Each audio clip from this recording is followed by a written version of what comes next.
let's start again talking about this history of yoga and the Vedas, and just understanding a little bit of this different darshans. So we have 6 darshans. Darshans are how to see. So there are schools that are interpreting the different messages that they are receiving about God and yoga and how can we get to that state. So they're very similar, but also they're different, right? So I just want to kind of like clarify that because they're all not the same. They have some difference. So I want you guys to understand briefly about that, and then of course you can decide what makes more sense, because you also need to incorporate these teachings not just in theory but in practical life. That's when it becomes even more tricky and intense, because again, you can read the Bible or you can read the Bhagavad Gita, but are you actually putting these teachings in your life, in practice? You know, that's why, yes, you can have a practice and you can go to church or to the temple, but then we also talk about having that difference between religion and being spiritual, because a lot of people that maybe go to a service, let's say, in church, they're not engaged with God. They're engaged with the club of, you know, everyone is going and you got to see your friends, and then it becomes about that gathering than actually self-inquire and feeling and understanding and digging about these teachings. And that work is really, you know, it's very much in solitude, you know, or with a satsang or a gathering of groups like we're doing right now, that we're specifically talking about that, right? So it's a little bit more in that way. So here on the first poster, you're going to have a few of those schools. We're only going to work with like 3 of them from the 6, but those are the most known. So the first one is the Nyaya. Nyaya yoga is working with science of logic. So everything needs to be like enumerated, like from this come, or from this other come, and it was created by a rishi called Gautama. Now rishi is another name for a man of wisdom or a saint. Okay, so there are different illuminate beings that they came to this darshan, or this school of philosophy. This is how they interpretate, you know, how are we here, why are we here, and who is God, and they have their, you know, their presentation. Okay, so Nyaya is about the science of logic, like very much scientific. And then we have Vaisheshika, which is the science of atomism. So they say everything in the world is a gathering of atoms, which makes sense too. It's very, if you can compare it to quantum physics, right? But think about this is happening when 3,000, 5,000 years before Christ. They have no microscope to see atoms. But through that union with the divine, through that yoga, deep meditation, they were able to get the downloads, and downloads about truth, universal truth, right? So that's why Vaisheshika says, and is presented by Kaudama Rishi. Kaudama, I can't read that, is it? Kaunada? Yeah. And so he said that everything is an agglomeration of atoms and different frequencies. It's really what quantum physics saying. You know, like if you watch again the movie The Matrix, and the spoon is there and the spoon is not there anymore. Because according to quantum physics, you can change the reality as you experience, you know?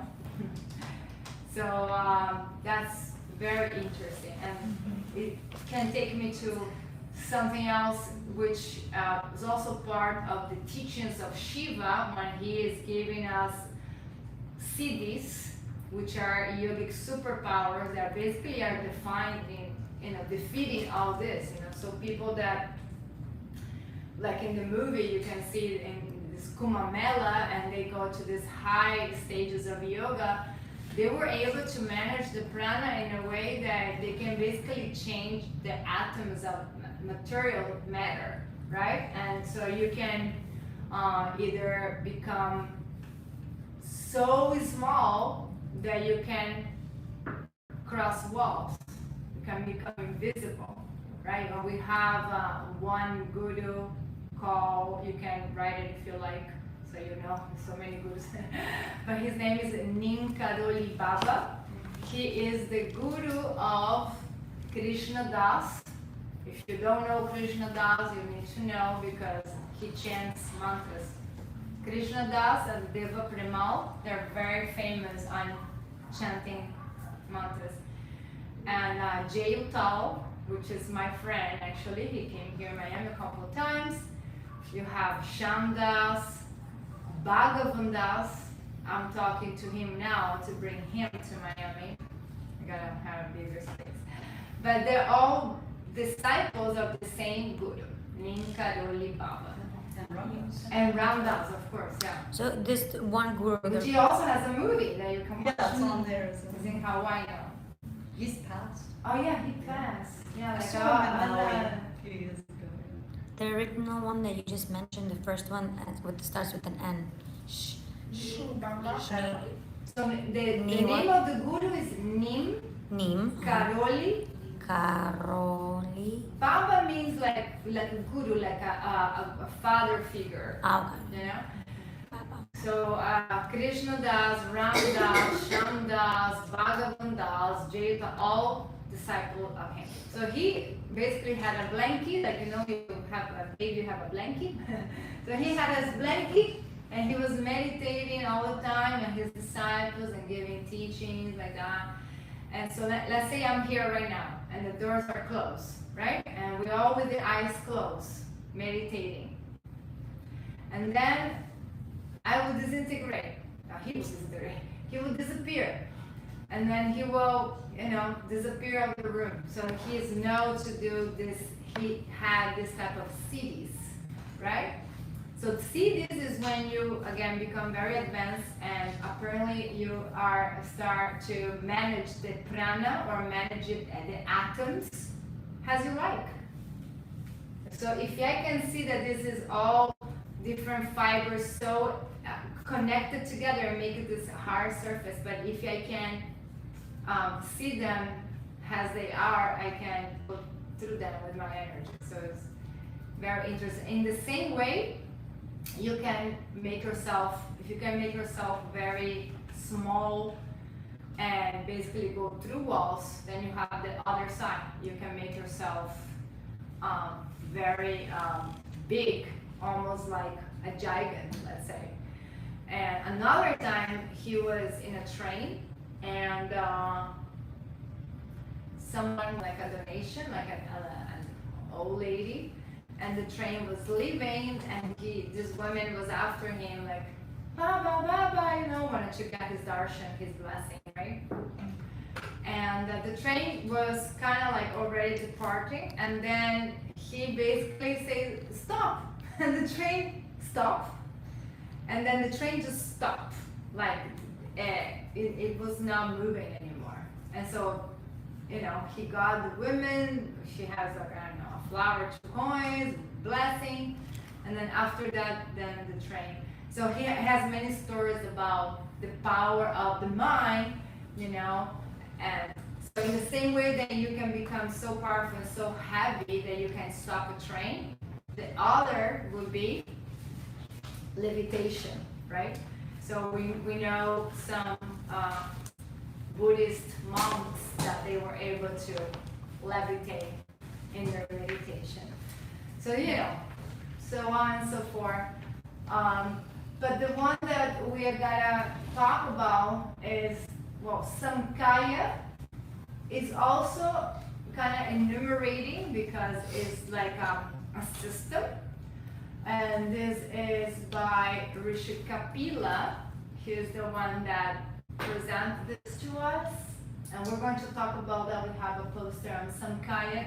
Samkhya philosophy is one of the ones that we work the most. Okay? And then yoga. Now, yoga is basically how we can minimize the ego, have a concentration of the mind to be able to enter state of meditation and therefore state of yoga. And who is bringing that to us is Patanjali, with the Yoga Sutras. So that we are already a little familiar. And that would be the, basically the theory part, and then we have the practice, and the practice would be what we do with the body, we'll talk about that as well. And then we have Purva Mimamsa and then Vedanta. Now they're both the part of the Vedas. Purva Mimamsa is the basically the first part of the Vedas, where is another rishi called Janini, and that is the part of the rituals. Remember that we talked about that the ritual for the fire, the ritual for the sun, the ritual. So it is related with mantras and meditation and how to connect with this higher elements. Like, if you can merge with the power of the sun, how powerful can it be? Okay, if you can, merge yourself with fire. And today those practices are still being, kept alive.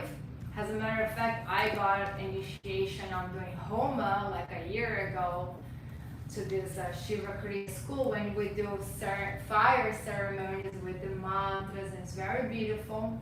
But they're all meant to also trap your concentration and take you to that high levels of frequency and so on. But they say, in a way, that was for beginners, right? And then the last part of the Vedas, if you remember this poster, after the Vedas came the second part of this book, which we call the Upanishads. And the Upanishads are for more advanced practitioners. The Upanishads is where you're going to do that digging. Who am I?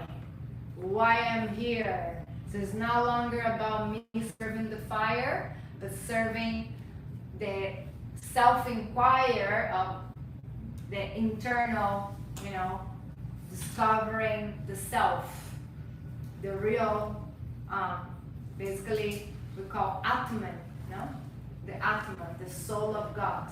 It's connected with Para Atman. It's the same. Okay?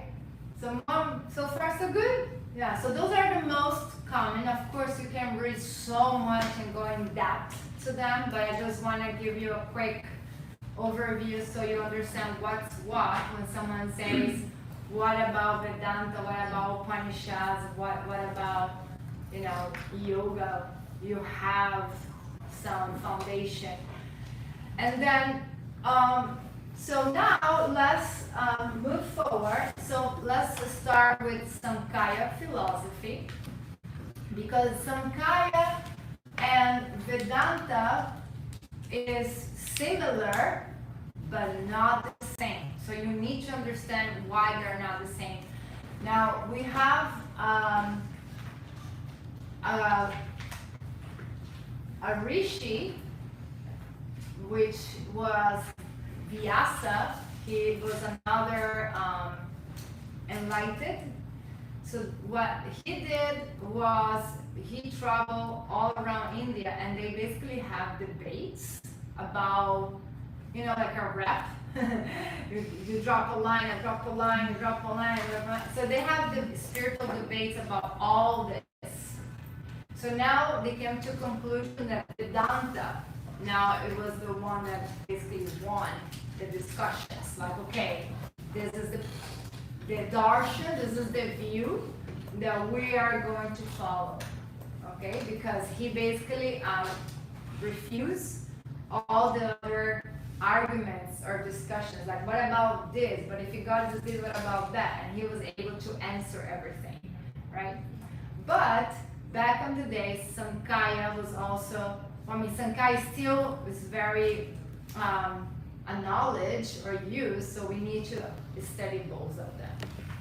Okay, now to start with, you can copy those posters. Actually, I think you have some of them in your manual, but Samkhya, so we can quickly differentiate here.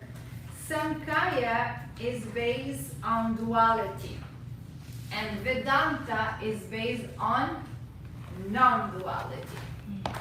Okay? Duality means two. So Samkhya has two components, and Vedanta is just the one, Bhagavan, Atman, God, the light. Okay? I have to look for the little chart here.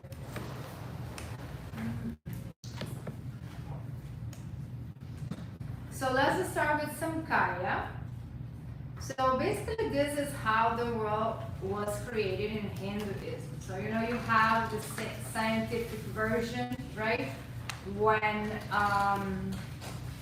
basically had a big bang in the universe, boom, and from this explosion in the galaxy, some particles, they became fire, then they cool off and they drop like ice, and then they became water, and then after, I don't know, thousands of years, some microorganisms were developing there, and then the microorganism got two legs, two arms, became a froggy, and after the froggy, with the law of Darwin, the law of evolution, the froggy started growing and get out of the water, and after became a monkey, and then it's us. So that is one theory, right? Now in Samkhya, we're going to see, also you can see a little, the Om contains the same actually. So in Samkhya we have two components. Again, Samkhya is the duality. So it's Purusha represents super consciousness, which is a male aspect, and Prakriti is the unmanifest matter that is a female energy. Potential. Potential. So again, Purusha is supreme consciousness, or the male aspect of God, Purusha. And Prakriti is unmanifest matter that is represented by like the female energy. So what happens is that basically Purusha will glaze at Prakriti, will just kind of send energy to Prakriti, and that's when everything started being created. So before, let's say the yoga, the union, it was just consciousness and unmanifest matter. When the basically is, the masculine energy is going to fertilize or is going to connect with the female, right? And the female is going to give birth to the world as we see it now. So let's say the supreme consciousness, let's say that is just like UFO. It's just like the sun. It's just pure light. It's an ocean of light. Huh? You see it? Yeah. Right? So this is the, Purusha, the creator. Just pure light. No form, nothing. So when the male Purusha comes in contact with the female Prakriti, all this duality of different colors and forms are born, which we call in shamanism Pachamama, right? Prakriti will be Pachamama, la Madre Tierra. So you can also write Purusha is everything that we cannot see or touch. Like love, right? You can feel love, but can you grasp to love? No. Everything we see but we cannot touch. No, everything that we cannot see or touch is everything. untangible in a way. So that's why usually when you pray to God, oh God is out there in the sky, can grab it, and, right?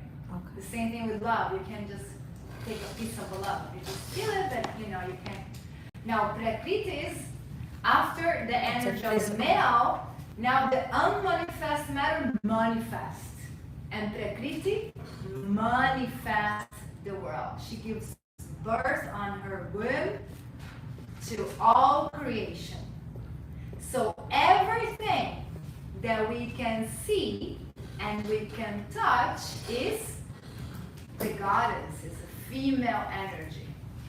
That's why in Hinduism, the female is so important, right? And the worshipping, of course, they're both polarities, they're both important, of course, but if it wasn't for the female, none of us would be here.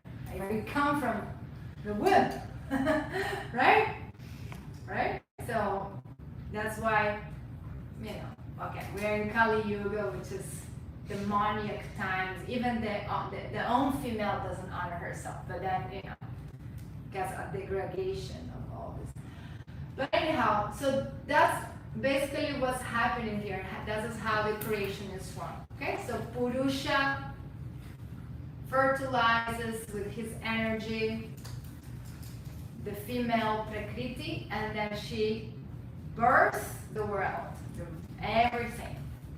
The first thing that is born is the layers of the mind. So the first here is going to be Mahat, which is the layer of the mind that is in contact with divine intelligence, or closer to divine intelligence in a way. And then as the evolution continue happen, then we're going to have Buddhi and Manas. Buddhi and Manas are similar. So Buddhi is your intellect. So in Buddhi is the storage of the mind. So as you are a child, your mom will tell you, this is a chair, this is a table, this is a fork, this is a car, and this is a tree. And that information is stored on the layer of the mind called Buddhi. Buddhi, okay? And then we have another layer, which is kind of like, as a quote says, your ego is not your amigo. And here comes Ahamkara. Ahamkara. Ahamkara is the ego layer. So basically, let's say I look at the door, right? So I look at the door and I can go back into my files in my Buddhi of all the information of my past experiences, right? So I look at the door and immediately I can say, that is a door, right? Because of the knowledge that has been given by my parents and everything that I had experienced in my life, so that's a door. But here comes Ahankara, which is the ego mind, the ones that judge The ego is the judge. So now ahankara looks at that and says, if my ego is active, no? That is an ugly old door.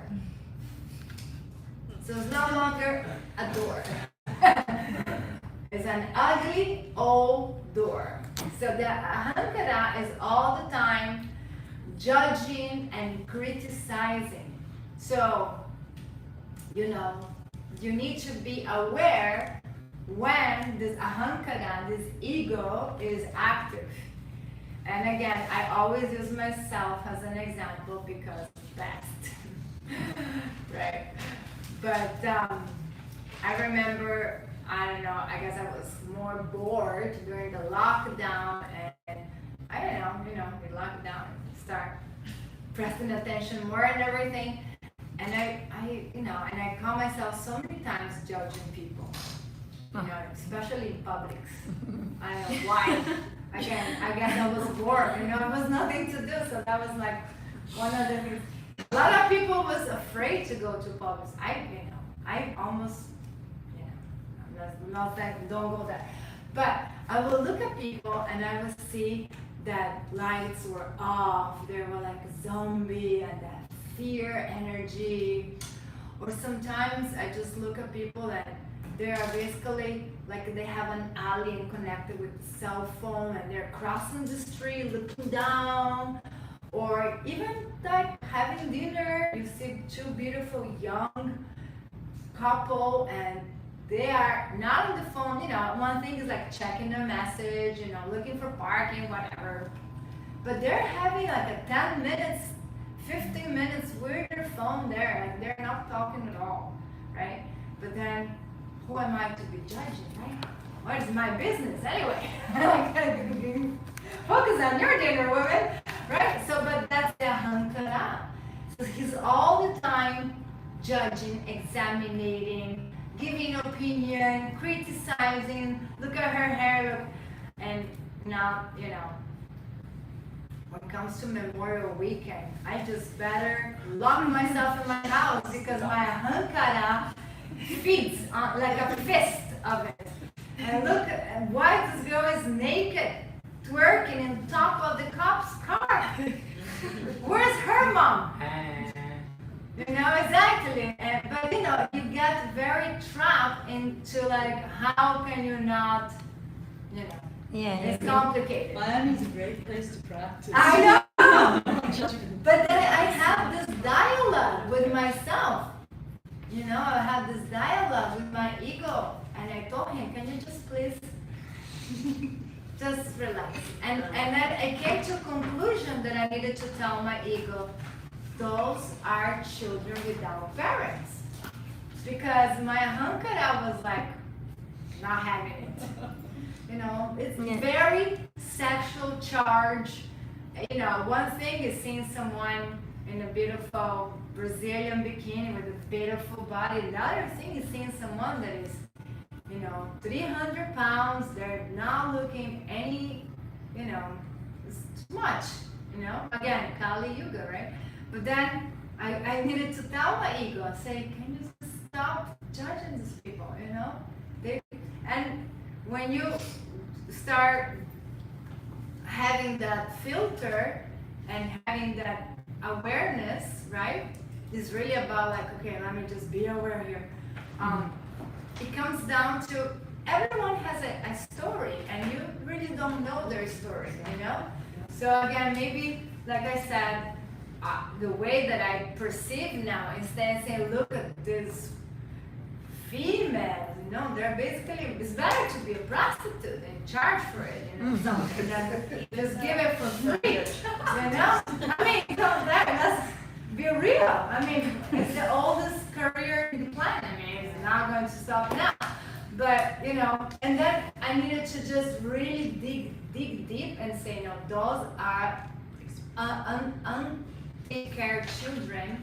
They probably grew up in a household when mom and dad was absent, or even worse, maybe they were exposed to all kinds of sexual activities as they're growing up, and of course now that's how they act.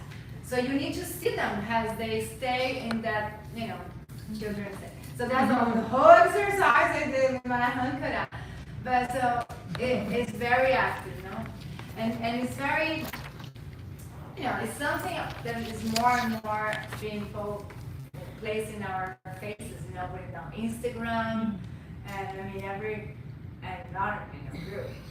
One thing is like you snap a picture in a waterfall, you're on the beach, and you happen to do a yoga pose in the bikini, okay, no problem, it just naturally happened.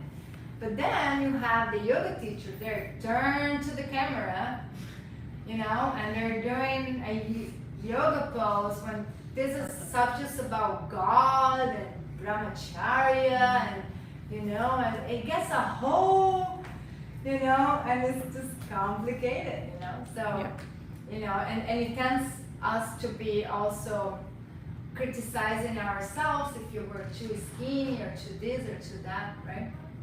Yeah. So it becomes really, really tricky. And then there's another layer called manas. Manas and buddhi actually are there together. And manas, like I said, of mantra, manas is also a layer of the mind, and manas is what you can define as the manager. Manas is the manager. So the buddhi will storage the information, right? Hankara is the judge, the one that criticizes, and mana is the one that is going to organize this whole thing, because otherwise it will be a mess. So manas will tell you, you have teacher training Tuesday at 8 a.m. and you have dentist on Wednesday. Don't forget to pay your cell phone on Friday, and so on and so forth. So we need to have certain organization, and being connected with this material world. We're here now, and I do have, I don't know why, but a lot of, for example, Kundalini yoga practitioners, they do so much mantras and breath work, and they really got that energy, the Shakti, going up, and maybe very much active in the Mahat, they do, 4 a.m. sadhana, sometimes they do 3 hours of mantras, of prayers, like boom, right at that time. So they definitely start getting connected with that higher consciousness, with Mahat, and they're incredible energy. But then I have seen some of those yogis couch surfing, where do you live? I'm just cruising around. They don't have money for the cell phone bill, things like that. So you need to have a little bit of balance, right? Isn't that like basically integrating all your chakras? Mm-hmm. Exactly. As the chakra thing, you lose that Muladhara earthy connection. You become too air, too ether up here. Why is the focus then in mantras on liberation of manas? Why is that the focus? Well, let me continue, because now comes the gunas. So that's another thing that will go on your reading test. And your reading test will be asked, what are the gunas? Gunas. And gunas are the qualities of Prakriti. Gunas are the qualities of Prakriti. What is Prakriti? It's the female expression of God. It's everything that we can see and touch. Gunas are the qualities of Prakriti. And what is Prakriti? Is the female expression of the divine that will manifest this world. So everything that we see and touch is Prakriti. Therefore, everything, including the mind, has the gunas. So gunas are like the primary colors, which are what? Yellow, red, green, and blue. So let's say the gunas are like have these three colors, right? When you mix them, then you will have other formations, let's say. So, three gunas. Let's talk about the gunas. So we have sattva. Sattva is the mood of lightness, being light, saintly qualities, positivity, wisdom, intelligence, serenity, all the good stuff. Sattva. Now you can say a feather is sattvic, is light, right?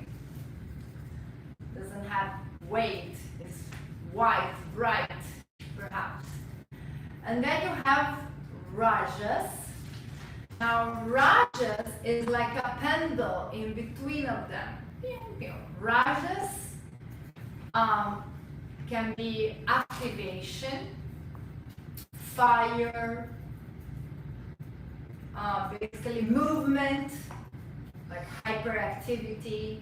Like we are all in rajas right now, especially me. I've been studying philosophy for 2 days and now I'm teaching. I'm like, oh my God, where am I? So we need that movement, that activation to study, to work, to go around, So fire is like fire, rajas is like fire. Action, movement, energy, yes, very good. But it can also burn out, of course, with too much fire.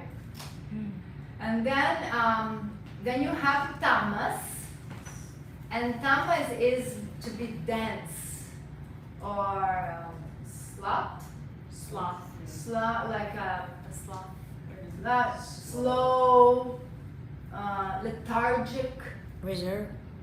inertia, ignorance. Okay, so let's say a rock has more tamas qualities, heavy, doesn't move, stay there, right? So there are qualities. We don't want to judge them that sattva is better than tamas and so on. They're just qualities, like colors. You can say that yellow is better than blue. They're just colors and they're qualities. But the whole world, including the mind, has the three gunas, right? So for example, if I have a tamasic mind, I'm the type of person that is going to get that McDonald's and is going to watch Netflix for 4 hours on the couch. It's nice. She's like, it says, I want it. Where's my jar with the money? Would you say that they each, well, maybe sattva is just pure light, but the rajas and tamas each have like more positive and more negative aspects. Rajas, if the energy is good energy and motivated, that's good, but if it becomes hyperactive and spazzing, then that becomes bad. No, they all have their good and bad, but you can generalize. We don't like to generalize, but you can generalize if you wish. Like tamas negative, sattva positive, and rajas is neutral, is in between them, in a way.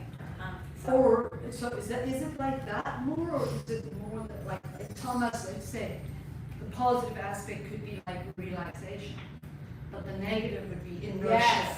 Yes, they all have, and you have a portion of Ayurveda on your manual that talk a lot about these gunas because we are working with these qualities in Ayurveda.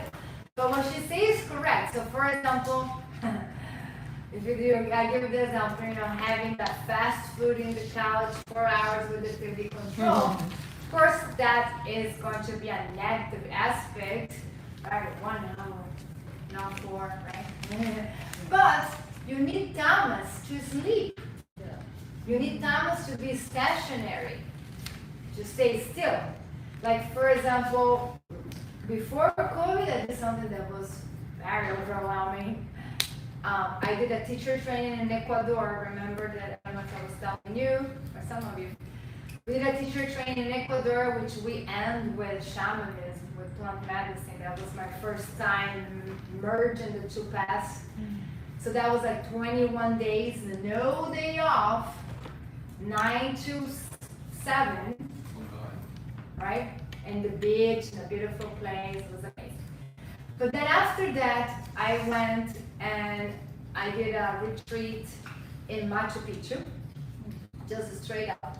Then I came to Miami, then I did another teacher training here, and then after that, I went to Marrakech, to Morocco, and I did a retreat. So after that, I was a bit off balance, you know? So I needed to practice tamas. So I basically forced myself, and I kind of went into that ascetic in my own apartment. I just stayed locked down in my own apartment. I didn't want to get out of the apartment, and I needed it. And it was so really beautiful, and I was doing my studies, it was Nyaya, and of course, as yesterday, doing like the practices in there, because I love to do this sadhana outdoors with the sun, and I just become like a plant, like just absorbing all the elements. But sometimes you need to focus the mind, right? And you're in the park and you have everyone yelling and playing. So it was so just nice to just practice my tamasic state and just stay. Mm-hmm. And I just didn't really left the house for like a couple weeks until I felt like that was back to charge, you know. But again, everything is that yin yang, everything has the two sides of the coin. So I can be tamasic, studying this hardcore stuff that you always find a new light to comprehend better and understand, and you know how can apply this to my life and so on and so forth. Or of course I can watch a soap opera for 4 hours that doesn't bring anything into my life, you know. And one time Andre Lapa, which is on the poster, he is doing the dance of Shiva there. We'll maybe try that. But we were doing a teacher training with him, and in the middle of the teacher training, people from all around the world here, hurricane is coming. And you know, he didn't even want to stop the teacher training, he wanted to keep going, and then we're like, well, the hurricane is going to hit. So, Guru, we're gonna stop, you know, and we did. You know, but he didn't want it to, right? We did, and I stayed with him in an apartment. I was moved off my apartment because my apartment was now hurricane proof apparently. And I stayed with my guru for like 5 days with no power, with no, and it was a little bit of power, but not like on the streets, let's say. And we watched the soap opera Buddha, and it was like, you know, it was. Of course, he had his sadhana, had my sadhana, and then I will, you know, serve him, so I will cook for him and everything I could do.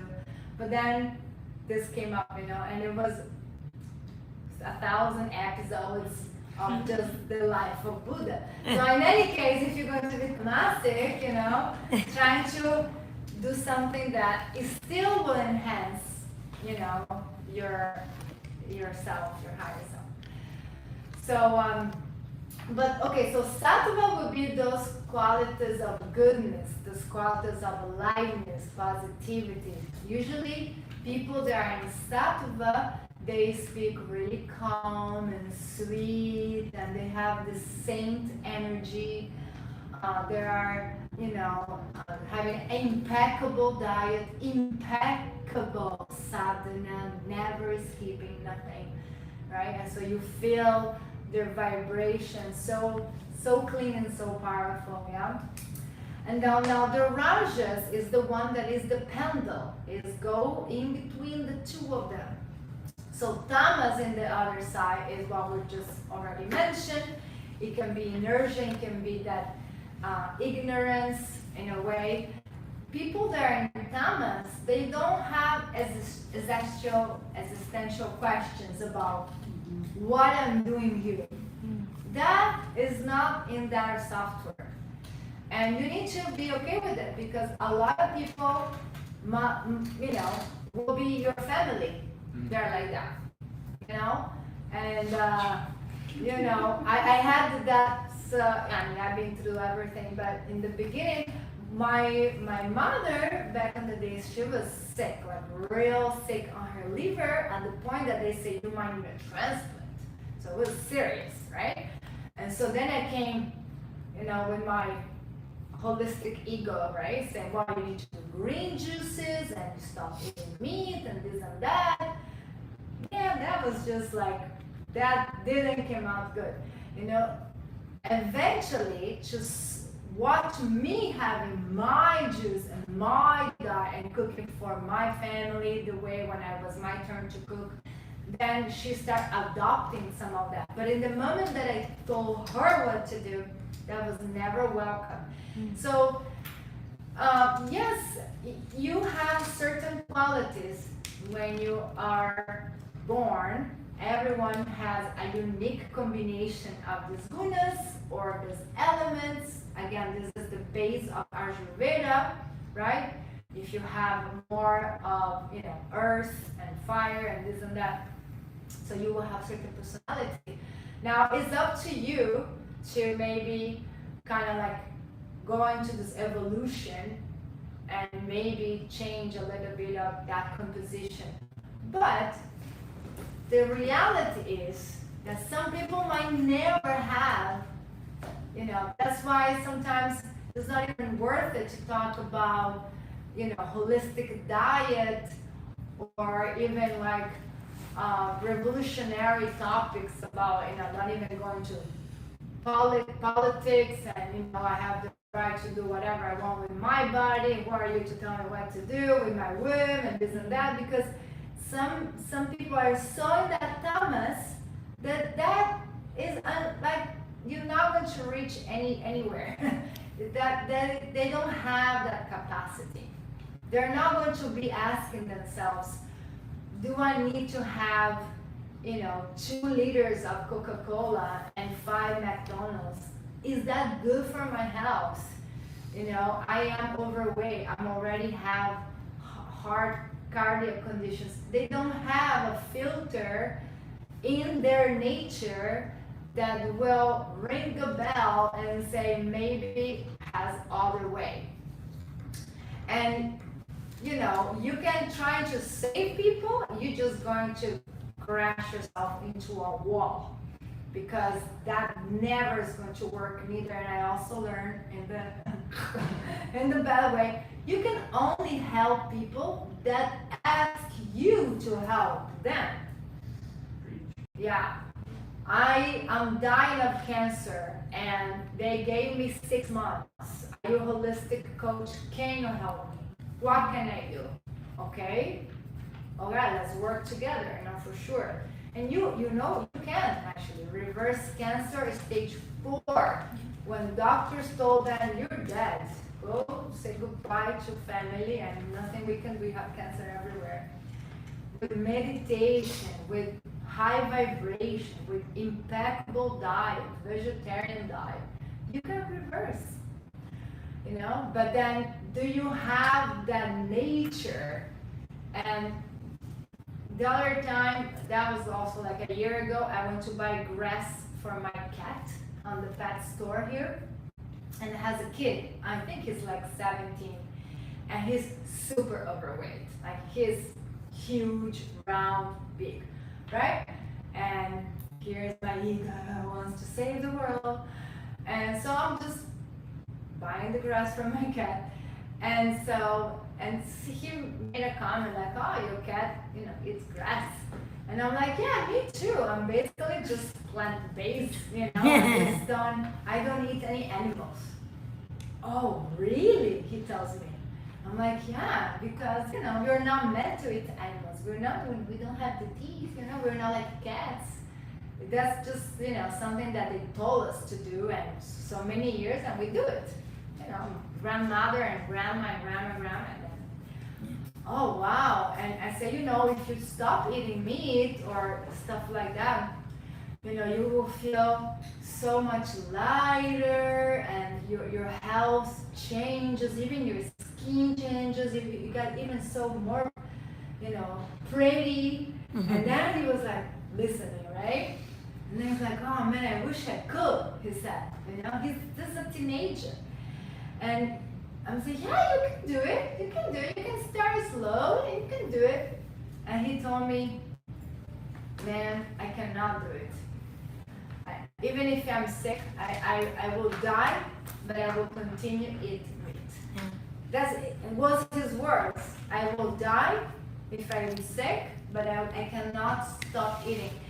And you know, also it has a little bit, you know, between all the hormones that they put in those foods, you do create some addiction. So you're aware. You're not just eating the animal from the river and pick up. Now it has all kinds of stuff in there, and you know, again, we're not aware because we're not seeing, but it's happening. And so anyhow, so that was Thomas wall. That's exactly what he said. I will die sick, but I will never be able to stop eating meat. And he is 17, 4 of my size. Now, can you imagine when he hits 25, 30? He will already be kind of going to a disabled, not be able to walk, and heart conditions, you know. Do they teach, have your teachers taught you that that's partly like, just like younger souls? Like they literally haven't been here, so they haven't learned as many like lessons to have, so that not seeing is almost like a little kid who's just more like experiencing what's the world. And yeah, I mean, I'm just curious where they go with that. I mean, it has a play of karma. That's what you're talking about. Like, for example, No, not even karma. Actual like age of the soul. right? I don't know. But again, what determines your experiences is what you did on your best life. Okay, right. Makes sense. You understand? So maybe this kid, he was actually an animal in his past life. Because we all go through this reincarnation. So that's why I can't judge a Thomas. Because I was a rock. Then I was a cat. And I was a cow, I was a pig. And I evolved until when you get a human body, that is the best gift you can get. Because you are no longer animal. You have the power of choice. No? If you put, you know, a piece of meat in front of a tiger, a couple tigers, they're not going to say, hey, do you think we should go vegan? They're just going to attack that thing in the blink of an eye. But we are not animals. The humans act like animals. That's what we're, again, in this time of confusion. So here is a kid, 17 years old, telling me that he prefers to die sick and overweight than maybe give a chance to change his diet. And I can see his, I had a top and he was looking at my body and skinny, here's the grass, I just eat plants, I never get sick. I'm telling him, I never ever get sick. COVID lasts me 24 hours,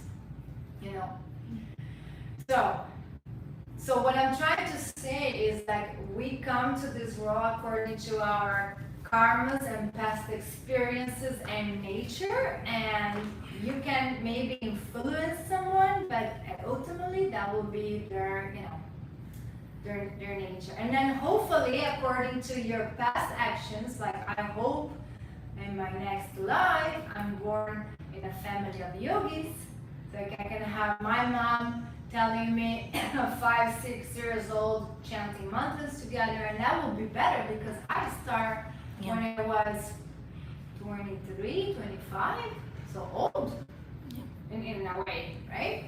It's like if I want to be a gymnastic, I start at 30, right? So I can only pray that whatever actions I'm doing right now will give me points for the next life, and next life is less suffering. Let's just go straight to continue the work that we start now, right? But we all, so, how can I judge someone that is having whiskey and bacon all day long? Because I probably was there as well. And I probably was in this life. Not a long time ago, right? we all been having some wild times, you know. Yeah. So, you know, but thank God with, you know, this philosophy and with the wisdom of the mind, we can start making more correct choices. So, what does this is, Grab pillows. Hi, you guys. Sorry to interrupt. what does this is rajas. So rajas is that movement, is that fire, is that activation that will give you the spark for you to get from tamas to sattva or something higher. And by the way, you have all the balls in the back now. Oh, I brought all my, but good. He brought them. Cool. Thank you. Thank you. Enjoy class, you guys. Thank you. So let me give you an example again with myself, or I have seen other people. Let's say you are in the teacher training. After the teacher training, you just feel very empowered, and your sadhana is impeccable for like, let's say 3-4 months. Every day you practice, no fish, no coffee, no drugs. You're just good. Well, sometimes a little coffee. Okay, but you know, your practice is very, you know, you have good discipline, everything is great. And so you enter a state of sattva, this state of goodness. Like now you are focused on the past, you're calm, you're focused, you emanate peace, you have no confusion, you know, and you can enter that. If you practice, of course, you know. And then, you know, something terrible happened. Someone passed in your family, right? Someone passed in your family, or even, I don't know, you got your lover cheating with your best friend. Oh, that can happen too, right? So you go from sattva to be on that state of pure enlightenment and tranquility, and you know, so focused, having the best foods, amazing sadhana, and you just crash, right? So that can happen. And then you go to tamas. So from sattva you went to tamas, you became couch potato, and Question. you just lost your practice, you stopped practicing, you maybe, you know, some alcohol now is involved to, you know, mingle down the sadness, the depression, whatever. And so then you're in tamas. And I have seen students, you know, something happened, I lost my father. And so it hit me really bad. And it's been 3 months that I don't practice. They tell me, I'm like, all right, well, I'm happy you're here, back. Let's get to it, let's work. So you need the rajas to go back to sattva, right? So you can allow yourself to have a moment of the curve down, as long you pick up yourself back up with this rajas. So the rajas is the movement, the rajas is the fire that is going to give you that willingness to study, you know, to get out of the bed. What makes you come here today, what makes you wake up early in the morning, that is rajas. You know, let's go get it. And then after you get all that action, all that movement, you're back into your practice. Now you can go back to sattva, you know, be more tranquil again, less agitation, you know, not here, there, and everywhere, more like into your routine, into your cave. Because I told you, you know, like with the school, I've been pulled for so many things. You know, you have the breath work at the park, then you have, you know, the meditation on the hotel, and then you have the acro yoga, and then I'm like, oh my God, you know. So yesterday I was in a Ayurvedic school the whole day. Then I got home. I'm like, what should I do? Should I do my homework? Should I do my sadhana? And then I had a kirtan with a swami in this other yoga school. So I was about to go to the swami, to the kirtan. And I was like, no, stay still. And I did. And I stayed still. And I did my 2 hours, beautiful sadhana, as I love it, nice and long, and with all the, mantras and pranayamas and everything. And I did some crazy asanas as well. And I felt like, okay, I'm so happy I stay still. Because all that rajas, driving here, driving there, driving here. So when we practice that stillness and concentration, so I caught myself coming off the door and I did it, But so that tamas, rajas, and sattva, they're all the time playing. And we all have the 3. And they can, again, change in different times of your life. Like when you are a baby, you are very tamasic. You're just a baby. You can't even get out of the crib. You're just laying down, sucking your mom's tit all the time, pooping. Very tamasic. And then, you become younger, teenager, now rajas come. You gotta go to school, you gotta travel the world, you're gonna experience all those things, right? And then apparently man never gets to sattva, never gets mature, no, I'm joking. But eventually, after 40 years or after 60, is when you enter a sattva cycle of life. Now you gather all that wisdom. With females, they say that it's the 40s. After you get your 40s, is your new 20s. You still look good, but now you know things. Finally, right? But I think with males, I don't know, 60, 70. Yeah, sometimes longer than that. I'm joking. She's like, I'm joking. Not. Now you guys are good because you're here. Yeah. But that's it, right? I just think, if you look at any tradition, there was some sort of initiation for men. Right. Because our bodies initiate us with our moon and our pregnancy, and we change. We have no choice. Stages, we have initiations just regardless Yeah. of culture. Our Right. bodies initiate us, but mostly for men, it's just like go, like the It's same like they're thing. playing, having fun, and we're suffering. And that's why I think so many cultures have initiation practices for men, and in our culture they don't get that. There isn't that like differentiation. Okay, now you're a boy, now you're a man. Well, in Judaism, it's actually Yeah. very soon, 13, and they make sure they know. But now, every sin doesn't go to your parents, go to you. Just like that. Same goes for girls, 12 for girls. Wow. Yeah. I was playing with Barbies. Yeah, no. You're ready to have babies, you're gonna be a mama. That's it. Wow. Yep. Okay, well, so those are the gunas. And now, let's move forward the poster and let's hopefully finish that. Then, from sattva, we're going to get this indriyas. Now, the indriyas are basically the senses and the actions of the senses. The rajas is giving that impelling force between both of them, so there's this like in between the action. And then from the tamas, we have the bhutas or tanmatras, which are the elements. So that again, creation is still happening. So we said we have layers of the mind. The mind can be rajasic, I'm all over the place. Can be tamasic, ignorance, I don't care about anything. Or it can be sattvic, I'm not questioning, I want to learn.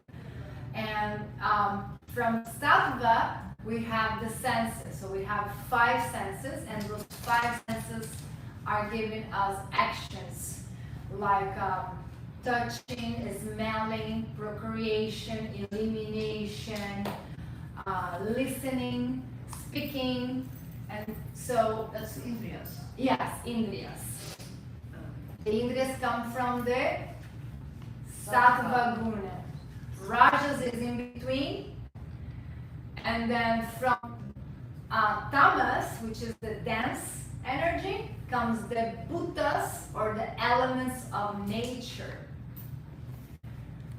So I think we have ether, then air, basically ether is just the space between everything, and then air comes, and from the air in movement gets heated and it becomes fire. That fire cools down and becomes water, and from the water after earth. So now this is how we perceive the world, right? So how is that we're going to acquire information to the buddhi, to that storage of the mind, through those avenues, no? Through the senses, right? I see, I smell, I listen, I get information, right? And everything has those elements. We are made of water. We have fire in our cellular molecule exchange. We have fire in our enzymes, acid, literally, to break down the food, right? We have air, prana, ether, and the mind, the thoughts even are made of elements. So we are made of these elements, and we are perceiving and experiencing the world and giving different interpretation through this sensorial senses, through what we see, what we hear, and so on. Right? So jnana indriyas and karma indriyas, and that is samkhya. So what you want to really take from here is that concept of two. We have two components. We have Purusha, the male, and Prakriti, the female. And then from their union, the layers of the mind is composed together with everything in this world that has those three qualities, which are the three gunas. Tamas being the heaviest, inertia, ignorance. I'm not going back, forward, I'm just stagnated. And then rajas, that is let's go, let's learn, and movement, fire, energy, which can also be too much, of course, like anything. And then sattva, which is that mood of wisdom, clarity, saintly, saint qualities, understanding, awareness. And now let's move to Vedanta. This is another poster. Maybe should we continue? Yes. So the Vedanta is similar, but not the same. So in Vedanta, difference to Samkhya philosophy is that everything is one. One. One. Okay? God is one.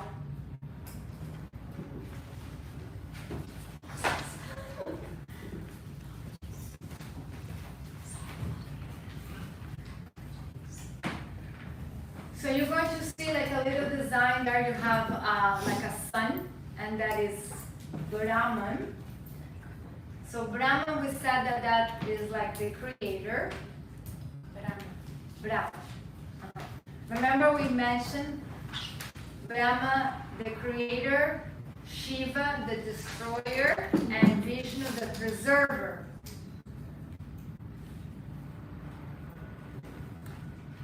So Brahma is absolute truth, absolute reality.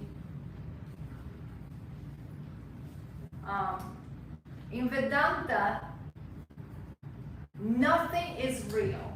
Only God is real. Only Brahma is real. Everything else is the matrix. It's unreal. Okay? And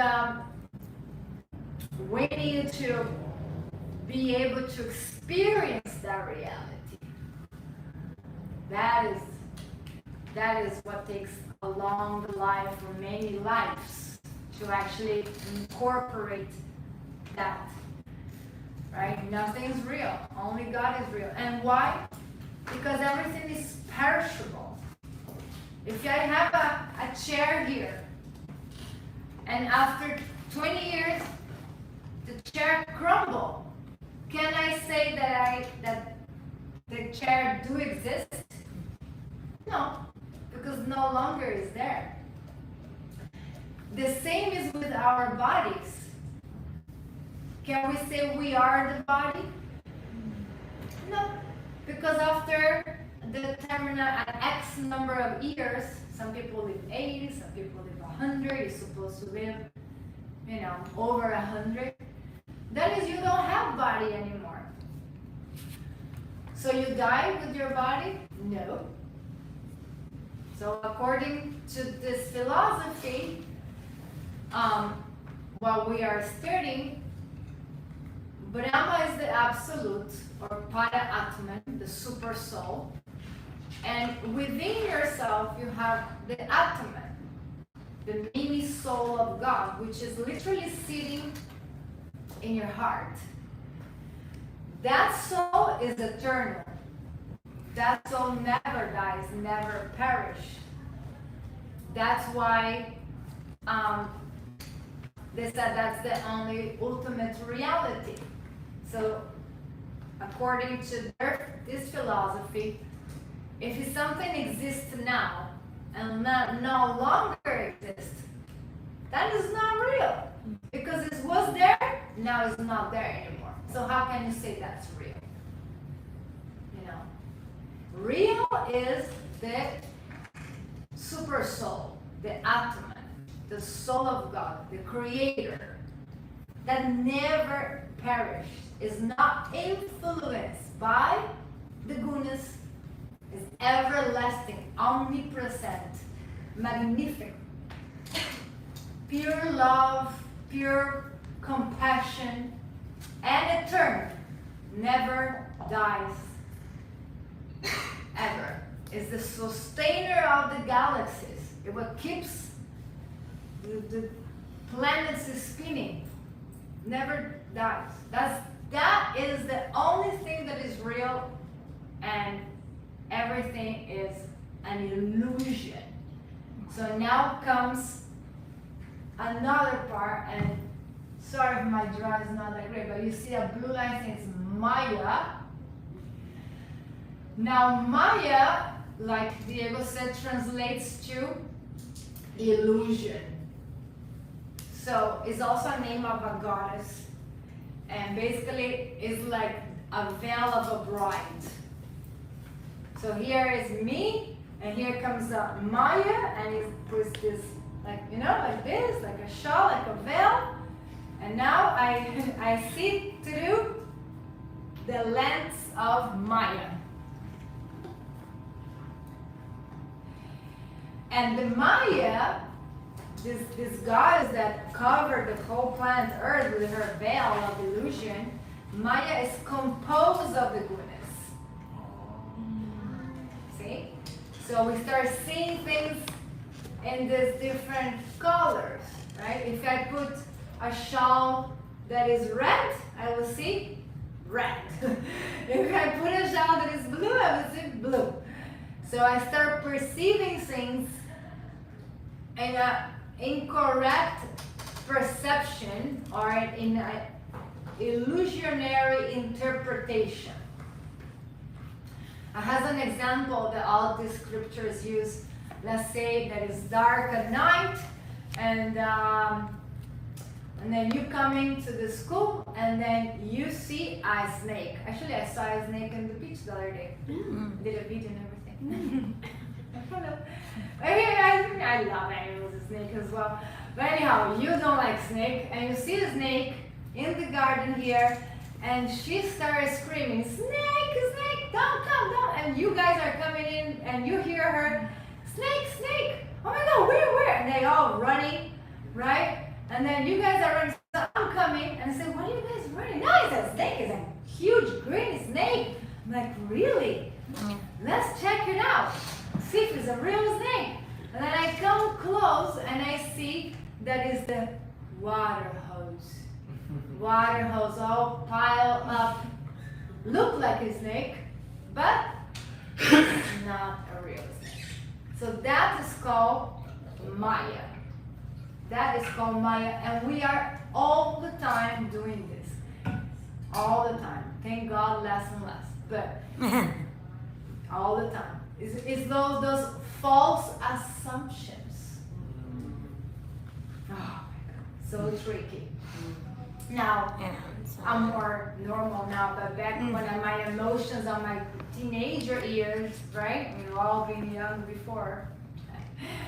But, you're very much in love and all that bubbles of love, right? And you have the peak of the romance with your loved one, and you guys communicate great, text back and forth. I miss it. Oh, beautiful. And then he goes for a work trip, right? I don't know, to Orlando, right? And you say, oh, I'm not going to see you for 4 or 5 days. I will miss you. Okay, well, just text me when you get to your hotel so I know you're safe, you made it. 6 hours drive, whatever. No problem, sweetheart, blah, blah, blah. Goes. 3 hours later, you say, let me know, how's your hotel, everything good? No response. The guy is probably driving still. Okay.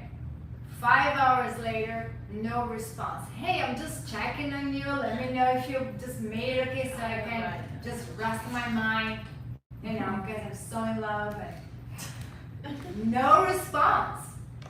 So now you from being look at the victories, right? From being nice and sweet and caring, now you're pissed. Now you're pissed. Lack of respect. Why would you not respond my messages? I just want to know you made it okay? Silence. Nothing. Nothing. Now the movie Maya starts playing with you, right? And you start creating movies. And you're like, I'm sure you're in the happy hour with that co-worker of yours. And that's why. Are you doing that? Are you really So, no response. Now it's like 11 p.m. and you went from being sweet and loving to be pissed and angry and jealous, and now you're crashed. Now you're crying. Now you start calling your girlfriends. I don't know what happened. That was so good. He's not talking to me. I don't understand. And then you go to sleep crying, and you have a terrible night, and you wake up all eyes swollen, still so confused. It's over. I don't know what happened, but I know it's over. He's not talking to me. We're done. And then, I don't know, next day at noon, you get the text. Hi, sweetie, how are you? I miss you. You already sent like so many nasty messages, and you're like, I miss you too. What's going on? Like, you don't know. I was driving to Orlando, stopped in a gas station to go to the bathroom, and guess what? My phone fell in the toilet, and I lost my phone, total lost, and the company took so long to give me a new phone. How's everything? I miss you. Tell me about your day. And you're like, So all the time we're doing this. We create assumptions. Yeah. We jump into conclusions, and we just create movies. And they're all based in an illusion. It never happened. And not only is an illusion, we experience them as reality, right? Because if you get jealous or this and that, or if you another example that we have is like, let's say you go out and you're a girl, a female, and you go out, hopefully not too late, but then you go out and you're coming home and you get a blackout, right? Blackout. And then, oh my God, it's pitch black, and you, all of a sudden, you see a guy on the corner. And you're like, oh my God, the guy on the corner. And the guy is moving. So he's moving towards you. And it's pitch black and you're alone, and now you, classic, you can't find the keys. Can't find the keys, you get nervous, the keys, you can't find them, and it's so dark, you found the keys, but you can't find the hole now. Now you look and the guy is closer, and he has something in his hand. And now you start freaking out. You start sweating cold, you're ready to fight back or something, and then finally find the keyhole, put the keys in, and boom, the lights go on, and you look back and really like, oh, and it was a pile of garbage. It was a pile of garbage making the shape of a big man moving with the wind, and you already have the cold sweat, the stress, you got cry, and it's all an illusion. So that is Maya. And we tend to do this with situations or with people. So of course, if you don't have someone maybe giving some insight, sometimes we're just so caught up in that ahankara and the layers of the mind. Very tricky. It's very hard to be able to detach and see, wow, it's really happening, I'm creating this. So the best is, don't have expectations, don't have assumptions, and ask. Ask. What happened? Yeah. That way you don't need to leave situations that never happen and just be more calm and like that. But this is what separates us of the true source of Brahma, the creator, is that we are in an illusion that I am Victoria, this is my ID, this is how my face looks like, this is my age, I am a female. That is all an illusion. I'm probably being man and women and have many animal forms and many lives and many different countries, and I'm happy to be here. But the ultimate truth is that I am an eternal soul. Sat, Chit, Anand. Full of knowledge, full of happiness, bliss, love, and eternal. Right? That is the ultimate truth. But we get caught up in the illusion of colors and forms of the gunas, of Maya, that makes you interpret something that is just not. And that's going to also depend on the capacity of understanding of the person, right? Because if you look at an object from different angles, you will have a different way to interpret that. But ultimately, has a truth behind that. So for Vedanta, we have this veil called Maya, and that was separate us from being able to see the creator in everything, right? If I see her as a girl or him as a guy, and I identify with that illusion that they're made of those elements, of their earth element, the fire, the water, and all this, if I get caught up into that, I'm not able to perceive what is deep down. She is also a duplication or a replica of that source of all. So when you start having that awakening or that capacity of really see, God is everything.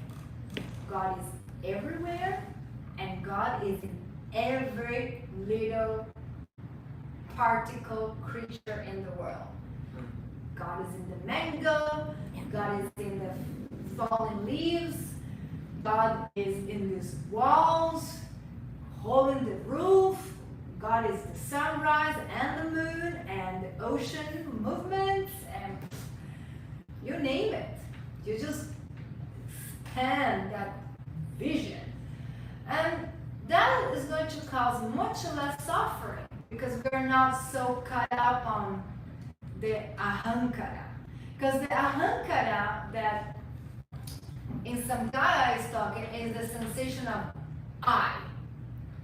The identification, I am Victoria, and I am this, and I am, and me. So when you go beyond that, I'm nothing. I'm just a vessel of whatever wants to download through this sound, voice, and body. You know, I'm a vessel of the light. You know, I'm a servant of God. Whatever you put me, I'm happy. Let me know. You give me the sign. And so again, we have the gunas coming up, the sattvic, the rajas, and the tamasic. So the tamasic will be like we said, the gross elements, right? Like wood, fire, water, all that. We have in here we have rajasic, the actions of the senses, in difference of the Samkhya. Here we have the actions of the senses. So like we said before, touching, smelling, hearing, seeing, procreating, eliminating, right? That's those. And then in the sattvic we have this antakarana, which we see the manas, the chitta, the buddhi, the ahankara, that are fed by the senses. So how I feed my buddhi, how I feed my manas is through the sensorial. This is how I obtain information, right, of this world. But so it's very similar, very similar. It's almost the same. The only thing that is not the same is that is only one source, ultimate. It's not a female and male. It's just Brahman. It's just the sun that shines to all, pure light. And what doesn't let us get to this kind of super consciousness, which they call in Purusha and Samkhya, is the veil of illusion. But it's not like in Samkhya they have female Prakriti and Purusha, the male. Two. Here is one. So I just wanted to come across kind of quickly with that, because of course we can really talk about this much more. But you understand this? Okay, so let's do one more poster and then we'll take a little break. I have a question, Victoria. Can Samkhya be interpreted still as non-duality because it's a union of both? Yes and no, because they're two separate, male and female. Then after, and they're still two. Is the yoga of them, is the union of them Becoming one. It's like a love making. When you have a child, the child is us. We are the child. That's also what we call, our celestial father, our divine mother. So it's still two.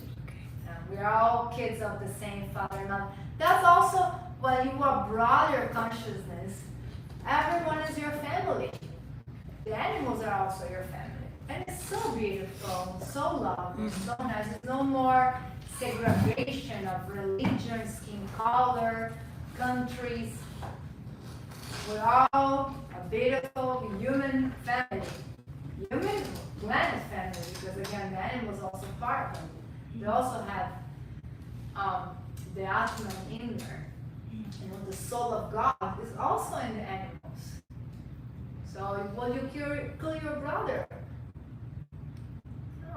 If you have that capacity, you will not kill anything. No one. But then the last poster here, it has, if you search when we get to the energetic anatomy with the chakras, when you search the symbol of medicine, you will see like this, these connections. But here, what I wrote here is, we're talking about philosophy. But again, if you are yogi or serious Upanishads, Yoga Sutras, jobs here have no clue. No clue. They don't know. And it's very dangerous in a way. Like here you're carrying a knowledge of 10,000 years old before Christ, and you don't even know what you're talking